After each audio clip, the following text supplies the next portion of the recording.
Hey guys, how's it going? Michael Troy here. Today we're looking at Marvel Knights Punisher issue 2 from Jimmy Palmiotti and Dan Panosian. Check out this amazing cover. It is so cool. Easily one of my favorite series being put out right now. Cannot wait to share it with you. Subscribe to my channel if you haven't already. Hit that like button and let's get right into it. I was so excited when they announced this series and it is definitely paying off. It is so good. The Marvel Knights is back with the world to come, the Joe Quesada, like Black Panther event that I'm kind of on the fence about. I didn't really love it. It's pretty cool, but one of the spin-offs is the much anticipated Punisher series from Jimmy Palmiotti and Dan Panosian, doing interiors, who normally does gorgeous covers like this exclusively, killing it all over the place with his rich, vibrant colors and his sick inks and sort of pulp noir kind of look. So good.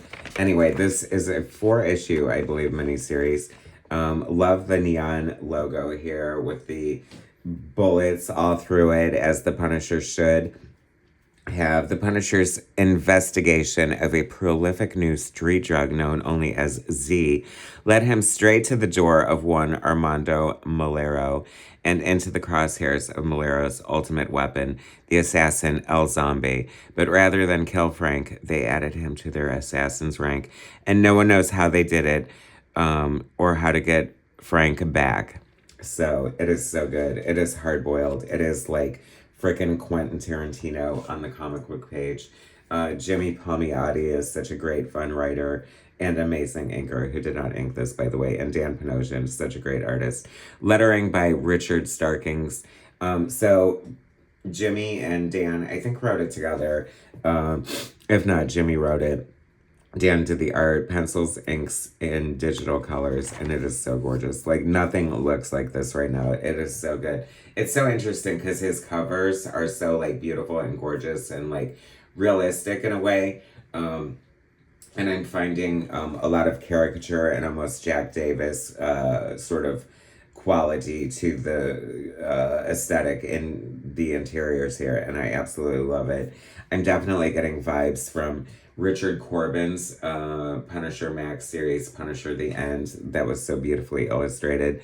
So I feel like there's lots of great deep cuts and artistic homages here. Beautiful colors. Love the Punisher here out in the water. El Zombie, this has to get its own spin-off, like an El Zombie one-shot for sure, just on the name alone. Love the zibbatone that Dan uses sporadically throughout. Such great imaginative storytelling. I love, I often say, comic books try to be, cinematic. And I love an artist when they take advantage of a comic book storytelling device that can only exist in comics, such as the way the panels are outlined here with the bubbles here. I think that is so fun and gorgeous. The rich, vibrant colors just popping off the page. See what I mean? This face has so much expressiveness and personality to it. That's why it kind of gives me that Mad Magazine vibe in a way. Loving all this zip. Love the moody tone of it. It is fun. It feels hard-boiled. There's just enough humor in it to give it that sort of fun edge. I found myself kind of chuckling a couple of times throughout. It looks so cool. I just love it. There's this spray that turns you into this sort of zombie, and you're under the control of whoever gassed you, and what could go wrong. So Frank has wound up in the wrong hands. This is a line that just cracked me up for no reason. My name is Everett K. Ross. I have an appointment with the man in charge of special operations. You mean Agent K, the woman in charge. Sure, whatever. So this guy is they have to find somebody to get the Punisher and try to bring him back, and they're looking for an agent who can go undercover in this drug lord's thing and sort of find out what happened to Frank. He has to be expendable and he has to be able to speak Spanish. So they're looking for a douche and they find him. Like the humor in this here is kind of funny. I don't want to spoil too much. The story's great. Like it is so fun. It is just like I said, it's like very Quentin Tarantino, but it also feels kind of like what's that heist movie, like Ocean's 11. Like I don't know, you just feel like Dan definitely like went on location and scouted the scenes for this movie, and it is just so fun and gorgeous. Kind of like this Ryan Stegman art for this upcoming Iron Man reboot. Everything getting a reboot all the time anyway. I do like Ryan Stegman's art. Like that's kind of fun. Like I have a thing for like the way artists draw metal. Like testing your metal by the way you draw metal and the shine and stuff like that. And that's a good example of some fun metallic art. I digress. Great establishing shot here. Love like I said, the location. Like it feels steeped in like. There's such great storytelling here. Dan Panosian is such a great comic book artist and storyteller. I love the scenes and the lighting and just the way he captures Frank and like I said, the beautiful like faces here and the emotion, and it's kind of giving me Kyle Baker vibes if you know like Kyle Baker and what he does with color and color holds and his like pen work and stuff. So I noticed that for the first time, I think, in this issue. So gorgeous, like great influences and inspiration all around. Like the pulp, like noir novel kind of aesthetic from the 60s is kind of here. I like how the lines here are not perfect. They're not done with a ruler per se. That's like often done in animation as well to give it, to make it not too sterile, which I think is great in the era of like digital art and like, using like modeling and sort of like, like really hyper realistic looking sort of art that almost looks traced in a way. So I love the grittiness and the, grit and the texture and the fat, juicy ink lines of this. So the guy who has Punisher under his control, this big drug lord, his wife is sort of like a little more, she is a little more moralistic and she wants to do things better.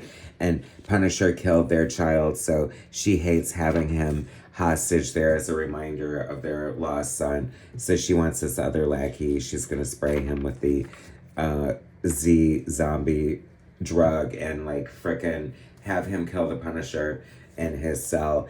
And I just have to point out, as a colorist myself and an artist, like I love the beautiful use of color here in conjunction with the storytelling. If you know the color wheel, red and green are complementary on the color wheel, and I just see what he's doing here and telling the story, and it's just so beautiful and effective, and the choreography of this fight scene just makes it so much fun, and the synergy between writer and artist here of Jimmy Palmiotti. I feel like Jimmy Palmiotti just always writes just such a great fun story, and you can almost sense like the chemistry here of just like hitting on all cylinders. The story is just great and fun.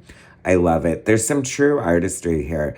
And I'm seeing like, sometimes I'm seeing like a little bit of line work that is reminding me of like Joe Kubert. And I often say this in my, my critiques, since I like to go hard on the art, is like, I love seeing the influences. I love seeing the little ticks of other artists, and I attribute it to like Joe Kubert, but who knows where Joe Kubert got that from? It's like, I always think of like somebody of like, speaking of like another great favorite artist of mine, like Bill Sienkiewicz, seems so like unique and similar to me, but he wears his influences on his sleeve and every drop of ink. And, I think that's kind of like, a comment in itself about comic book art. I am death. I am El Zombie. I'm like, it is just so fun and cool and just like such a fun thrill ride. Like it's an R-rated like summer blockbuster at the same time. Just love pages like this and like the overall aesthetic of this book is just so gorgeous. This douche undercover. What can go wrong? Like, I just cannot wait. We're 2 issues in. I hope it's at least 4. I mean, could I be so greedy to ask for 6? But I think it's 4. We're just so lucky to have this was a great gag cliffhanger at the end.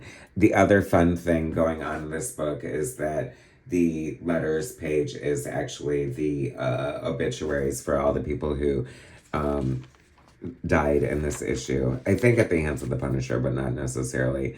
And it's just like a fun little touch that makes the whole experience just great. I mean, look at that cover coming for the next issue. Like, look how cool this design aesthetic is. Like, he's, like I said, begging for his own one-shot.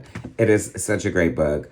One of my favorites. I was so looking forward to it, and it is so good and so great. If it is not on your pull list, we're still at the beginning. So jump on board, you guys. It is Punisher done right. Thanks for watching. Subscribe to my channel if you haven't already. Hit that like button, and I will bring you more soon.